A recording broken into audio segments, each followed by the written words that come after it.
Hello, glad to see you on the channel. Subscribe, give a like, and don't forget to leave a comment. Enjoy watching. They called it a realignment. Like that made it sound strategic, thoughtful, not the gutless betrayal it really was. Carl, the new CTO with his perfect teeth, bulletproof hair, and that damn Patagonia vest he never took off, stood at the head of the conference room table like he was delivering a TED Talk, not gutting someone's career with a smile. He said things like, "We appreciate your contributions," and "We need to make space for fresh talent." As if 16 years of building their tech stack from nothing but duct tape and coffee were some side quest I casually wandered into. I didn't say much, just smiled, nodded, closed my laptop slowly, and stood up. My chair made this loud, scraping sound against the tile that cut through Carl's rehearsed bullshit like a razor. He flinched, just a little. I liked that. It was the first honest emotion I'd seen from him in weeks. I shook his hand, firm but not aggressive, and said, "Hope the fresh talent knows where the cron jobs live." He blinked, gave me that clueless middle manager smile, and said, "I'm sure the team will figure it out." That's when I knew I didn't need to lift a finger. It's funny. They didn't even do it in private. They had Kristen from HR sitting there too, pretending like she wasn't checking her Slack messages while I was being slowly shoved into the grave of middle-aged obsolescence. 16 years. 2 CTOs for acquisitions, one complete rewrite of the entire back-end system, and they tossed me like a spent cartridge. No thank you party. No farewell lunch. Just a zip file of my final paycheck and a quick walkthrough with security. The same security guy I'd personally helped debug a VPN issue 2 weeks earlier. He avoided eye contact the whole way down. As I walked out with my little cardboard box, yeah, they gave me a box like I was on some sitcom, I couldn't help but laugh. Not loud, but real. Because here's the thing Carl didn't understand, and probably never would. Everything still ran on code I'd written. I knew where every single bone was buried. The entire infrastructure, billing, auth, logging, CI/CD, the works, had my fingerprints on it. They'd patched it, renamed it, even dressed it up with some fancy new dashboards. But the core logic? The skeleton underneath all that glossy skin? Mine. Now I know what you're thinking. You're thinking I planted a bomb. Some kill switch. A big red button I could press and watch the servers burn. But no, that's not how this works. That's not how I work. See, real power isn't in destruction. Real power is in knowing what happens when you're gone. So I drove home that day, windows down, spring air flooding the cabin, my box of desk junk rattling in the passenger seat. A framed photo of my daughter at her 5th grade science fair. A stress ball I never used. And that coffee mug that said, "Old programmers never die, they just go offline." Irony's a hell of a thing. My wife, Amy, greeted me at the door like she already knew. She's got that radar. Said nothing at first. Just wrapped her arms around me and let me stand there for a minute. That kind of quiet means more than 1,000 words. Over dinner, I told her everything. She didn't cry. I did. A little. Not for the job, screw the job, but for the time. The years I spent missing recitals and anniversaries, pulling all-nighters to meet deadlines for people who didn't even remember what language the app was originally written in. "Be honest," I said to her, stabbing a bite of cold lasagna. "Have you ever dreamed of getting revenge on a manager like that?" She gave me a look. Not shocked. Not judging. Just neutral. And that's when I started thinking. Not about revenge, not really. About clarity. About how sometimes the best revenge isn't a big explosion. Sometimes, it's just letting things fall apart without you there to hold them up. 2 days later, I was sitting in my garage, sorting through old boxes, when my phone lit up with a push notification. Service interruption reported on Core API. That was the first one. It wouldn't be the last. I didn't smile. Not then. That came later. Because here's the thing about systems held together by tribal knowledge and one guy who remembers how they actually work. They only look stable until the guy's not around anymore. The junior dev they brought in to replace me? Kid named Travis. Nice enough, I guess.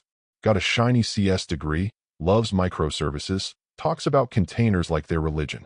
But he doesn't know the legacy logic I duct-taped into place during that all-hands crisis in 2013. He doesn't know that if the billing daemon stalls, it takes down the fraud filter. He doesn't even know we still use a Perl script to rotate the API keys at midnight. They'll figure it out. Maybe. Eventually. After a few long nights and a couple of outages that cost them more than they saved firing me. And me? I'll be watching from a distance, sipping my coffee, reading the headlines. Not bitter, just aware. Because you don't spend 16 years building something without becoming part of its DNA. And when you cut the original code out of the system, don't be surprised if the body starts rejecting the transplant. The first time I walked into that office, it wasn't even an office. Not really. It was a repurposed dental suite downtown, with old vinyl chairs in the lobby and the faint smell of fluoride clinging to the walls. There were only 5 of us back then, and I remember clearly that the only things newer than the busted router were the ideas we brought in with us and the hope we hadn't yet learned to temper. We sat shoulder to shoulder, laptops overheating, using pizza boxes as mouse pads, talking about changing the world like it was something we could do before lunch. I didn't mind the chaos. I lived in it. Hell, I built the damn system in it.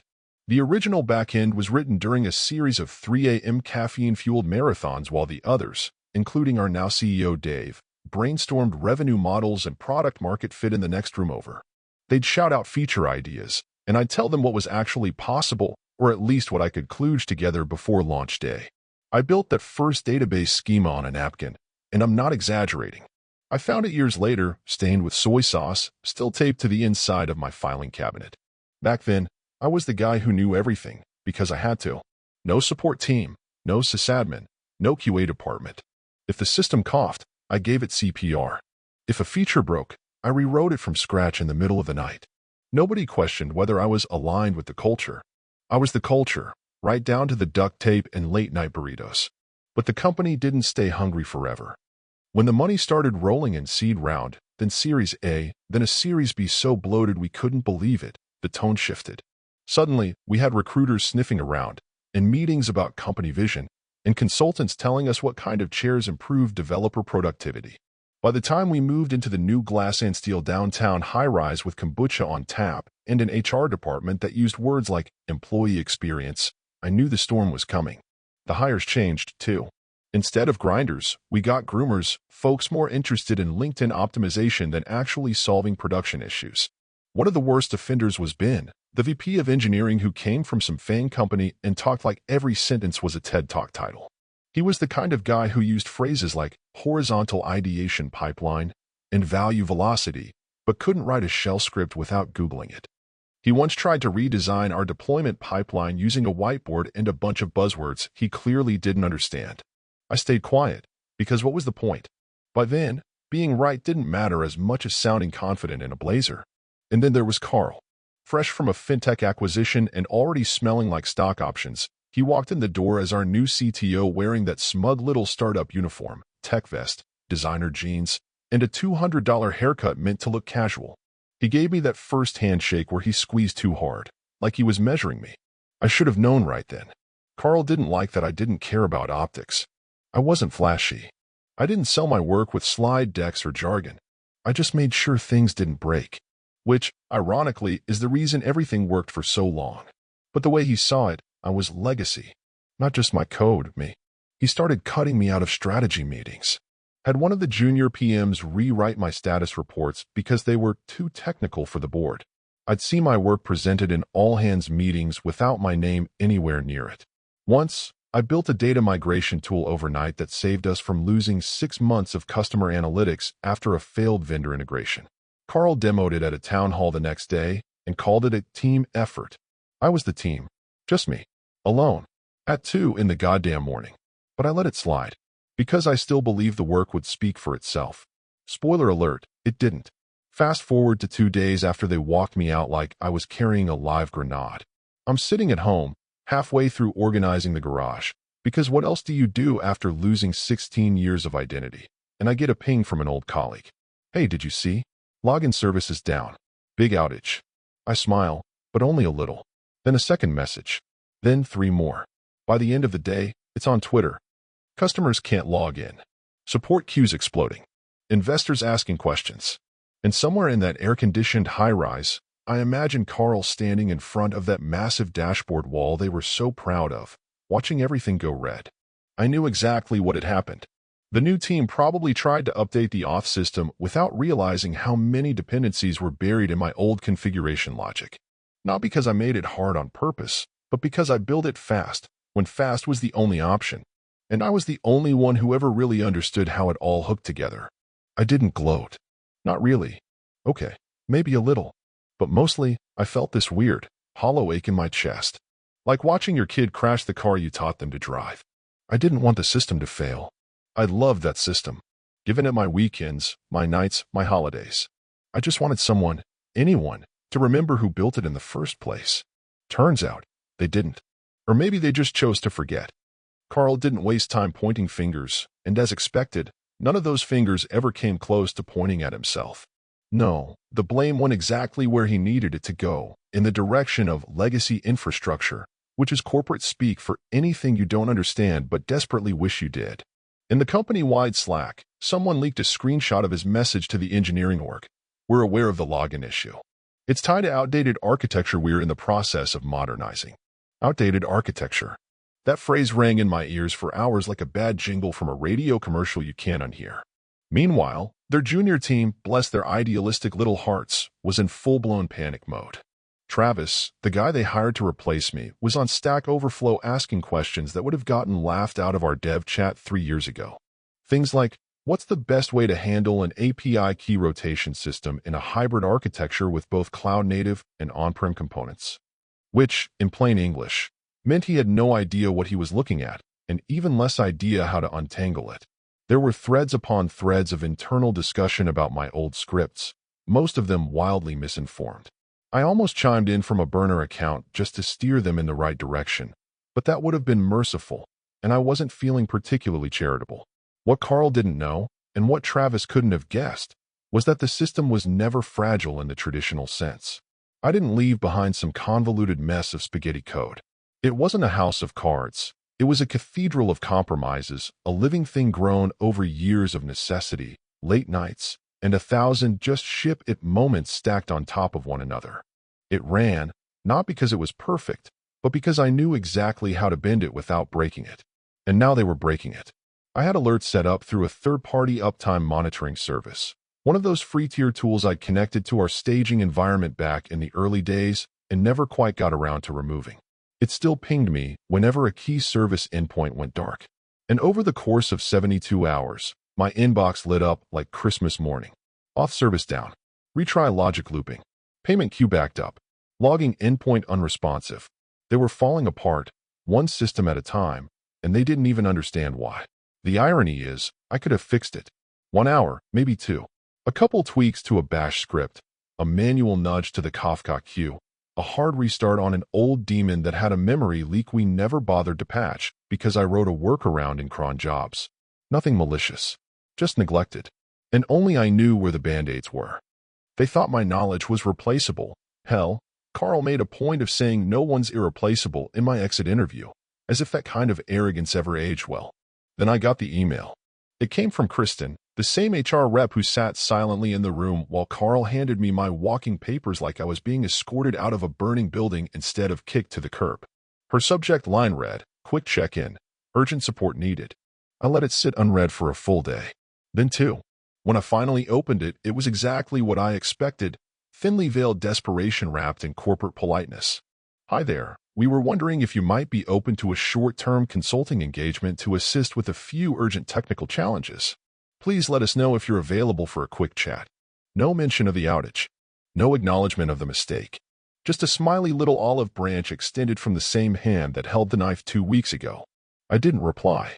Not because I was angry, though sure I was, but because I'd already started something better than a reply. I'd started pulling together everything they didn't know they needed to know. Not to burn them down, not to go full villain, but to show, eventually, when the timing was just right. What happens when you build a system on trust and then gut the people behind that trust? It wasn't about revenge, not really. It was about dignity, about proving a point. Because if I'm being honest, I wasn't sure who I was without that system. And watching it fall apart without me, it was like watching a part of myself rot in real time. I set up a tracker. Nothing fancy. Just a simple dashboard on my personal machine that monitored public indicators of system health. I cross-referenced it with social media posts, customer complaints, and public-facing uptime reports. It was like watching the weather turn from cloudy to stormy to hurricane, all while they were still trying to convince the board everything was under control. And the best part? I didn't have to lift a single finger to make any of it happen. I didn't sabotage a thing. I didn't change a single line of code on my way out. I didn't need to, because sabotage implies intent. What was happening now wasn't intentional. It was structural. It was inevitable. It was the result of building a machine so complex only one guy ever really knew how to run it, and then kicking that guy out without so much as a transition plan. They had no backups for that kind of knowledge. No onboarding document was going to cover how the real architecture held together. No fancy dashboard could replace intuition earned by spending years in the trenches. And the truth was, every time they patched one issue, another one popped up like a game of digital whack-a-mole. And me? I watched. I waited. I sipped my coffee and read their job postings, each more desperate than the last. They were looking for senior engineers with deep legacy knowledge of hybrid infrastructure systems. Translation: someone, anyone, who could crawl inside the beast and calm it down. But I wasn't applying. Not yet. Maybe not ever. Because this wasn't about getting my job back or proving Carl wrong, not entirely. It was about making peace with the truth. They forgot who built it. And now they were learning what happens when you forget the hands that held it all together. And they hadn't even hit rock bottom yet. There's a certain kind of beauty in systems that run smoothly, like a symphony where every piece is tuned just right, each instrument coming in on cue, no conductor needed because the orchestra already knows the score. That was what I built. Not a perfect system, no, not even close, but one that worked because every strange little script, every side channel process, every obscure lookup table in a forgotten subdirectory was doing something for a reason. It was a cathedral of duct tape and determination, and while Carl and his team of glossy resumes called it legacy, I called it art. Over the years, I'd added efficiencies, not the kind you write about in documentation or trumpet and company all-hands meetings, but the quiet, clever kind you build after months of seeing what breaks, where it breaks, and what no one else even notices. Like the batch script that auto-throttled email sends when our cloud costs spiked unexpectedly, or the error handler that rerouted failed payment calls through a redundant third-party processor we never told finance about because it was technically out of scope. I'd even set up a local cache layer for one of our most bloated third-party APIs that shaved full seconds off load time during peak traffic, but only for logged-in users with active subscriptions, because they were the ones who mattered most to churn metrics. None of it was malicious. None of it was secret on purpose. It just never made it into Confluence, because I was too busy keeping the thing alive to stop and explain every magic trick. And now, one by one, the tricks were wearing off. The auto-throttler failed first, something about the new team changing the IAM permissions on the cloud billing monitor without realizing it was tied to the script. Next, the fallback payment path quietly went dead because someone deprecated the vendor credentials during their spring cleaning sprint and didn't think it was still in use.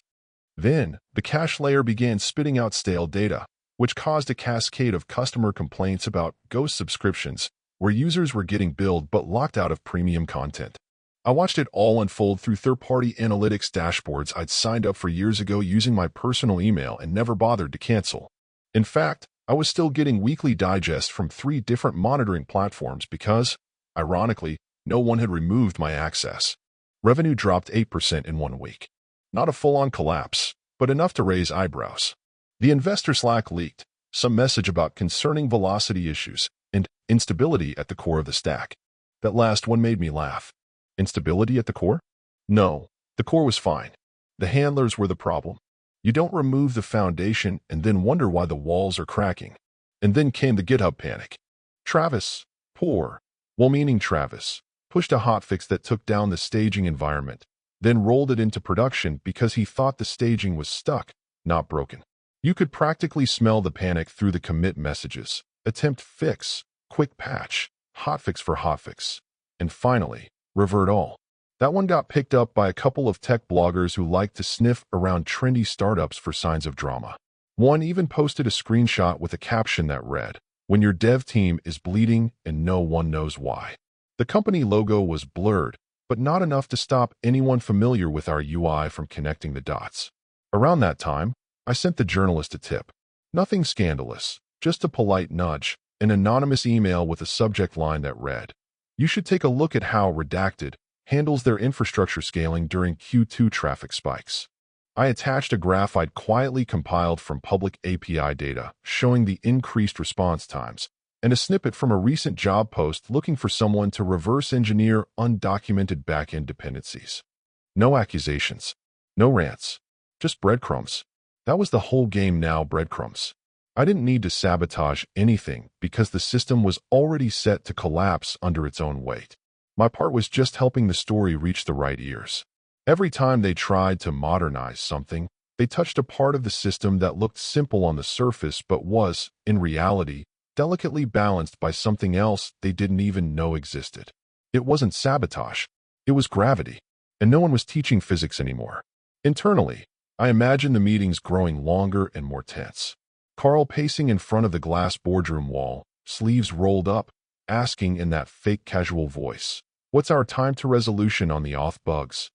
While pretending like he didn't realize half the issues were rooted in that deprecated logic he told them to scrub. I bet they'd already burned through 2 different senior consultants who promised solutions and then disappeared after realizing they'd need months just to understand the thing, let alone fix it. And me? I kept watching. I wasn't doing it for the satisfaction anymore, at least, not entirely. I think part of me just wanted to know how far they'd fall before anyone, admitted the truth. That maybe it wasn't just the system that needed documentation. Maybe it was the people who built it who needed to be understood. But they still hadn't figured it out. They still didn't know what was broken. The article popped up on my feed sometime around 10:30 in the morning, just as I was finishing the last bite of my bagel and starting in on the second cup of coffee, sitting alone at the little cafe 2 blocks from my apartment. The one with the scratched wooden tables and the barista who knew my name before I ever had to tell him. The headline was a classic bit of corporate misdirection. Tech startup CEO steps down amid strategic refocus following Q2 challenges. Strategic refocus. That's rich. That's the phrase you reach for when you're too embarrassed to say what really happened, but too proud to admit you don't have control anymore. Dave, the same Dave who once sat next to me in a dingy co-working space debugging CSS in his pajamas, was officially gone. They said it was personal reasons, of course. They always do. He probably told himself it was a graceful exit, that he'd earned a break after steering the ship through the storm. But everyone who's been in the game long enough knows what it means when a founder leaves before the fiscal year closes. It means the storm won. Or worse. It means you steered the ship directly into it, and then decided to abandon deck when the water started pouring in faster than the bilge pumps could handle. I didn't smile. Not the way you'd expect, anyway. It wasn't satisfaction I felt. It was something more complicated, heavier, older. It was like watching an old house finally collapse after years of ignoring the cracks in the foundation, years after you tried to patch them with whatever was on hand. Cheap plaster, duct tape, good intentions. You don't smile when it falls down. You just nod, like, yeah, that tracks. The investor blogs had already started whispering about missed targets and possible acquisition talks. The stack had continued to misbehave, like a wounded animal lashing out, failing in weird, unpredictable ways that no AI-enhanced monitoring system could predict because none of them had lived through the fire drills, the late-night rollbacks, the quick and dirty fixes that had become permanent solutions. They were bleeding users, bleeding revenue, bleeding talent. 3 senior engineers had left in the past month. One of them even messaged me privately to ask if I had any leads. That's the full circle no one tells you about in tech. The guy who replaced you might end up asking you for a job down the line. Speaking of jobs, I'd taken one. Not because I needed the money, though I won't lie, it helped smooth the sting of being shown the door like a washed-up temp, but because someone reached out, respectfully, intelligently, and said, "Hey, we've heard about what you build over there. We'd love to pick your brain about how to avoid the same traps." No ego, no posturing, just curiosity and respect. They wanted to learn from what I'd done, not steal it, not rebrand it, not pretend they could replicate it with half the team and twice the swagger. So I said yes. I signed a 6-month consulting contract with a mid-sized competitor, nothing flashy, nothing headline-grabbing, but smart people, solid product, and, best of all, a leadership team that actually listened. They let me design things right from day one, not as a legacy expert, but as someone who's been through the cycles, someone who knows how easy it is to break things in pursuit of shiny, meaningless goals. I didn't go to them out of revenge. I didn't feed them dirt on my old employer. I didn't even talk about Carl, who, last I heard, had gone radio silent on social media and was quietly looking for advisory opportunities, according to a recruiter friend of mine. I just showed up, did the work, and made sure no one ever had to depend on tribal knowledge or a single point of failure ever again. You know, the stuff I always tried to do before it got labeled old school. Some mornings, like today, I still pull up their old status page just to see how things are running. The outages have slowed, mostly. They must have hired someone halfway competent or given Travis enough breathing room to untangle a few of the more obvious problems. But the foundation? Still shaky. Still built on years of quick wins and undocumented decisions no new hire could ever fully reverse engineer. And they'll keep trying to modernize it, layer new tools on top, make it sleeker, faster, more modular. But underneath it all, the same ghosts are waiting. The same shortcuts I took under pressure. The same assumptions baked into the system when no one thought we'd even survive the next funding round. The funny thing is, I don't even resent them for letting me go anymore. I resent them for pretending it was ever just about fresh talent. Like loyalty has an expiration date. Like experience can be spreadsheet into obsolescence. What they never understood is that the code wasn't the product. I was the product. The problem solver. The memory bank. The guy who knew which wires to avoid touching when things got hot. They thought they were saving money when they cut me loose. What they really did was cut themselves off from the only person who knew how to stop the bleeding before it began. So here I am, sipping coffee, scanning the news, watching them try to backpedal their way into stability while spinning their wheels on damage control. I don't feel triumphant. I feel vindicated, maybe, but not victorious. Because it's not a victory when the house falls after you leave. It's just physics doing its job. And if I'm honest, there's still a part of me that misses it. Not the people, not the meetings, not the politics, but the system. The thing I built. The problem that never stopped being interesting. The puzzle I solved 1,000 different ways over 16 long years. That part still lingers. That part always will. Turns out, old code's not the problem. You just need to know who wrote it.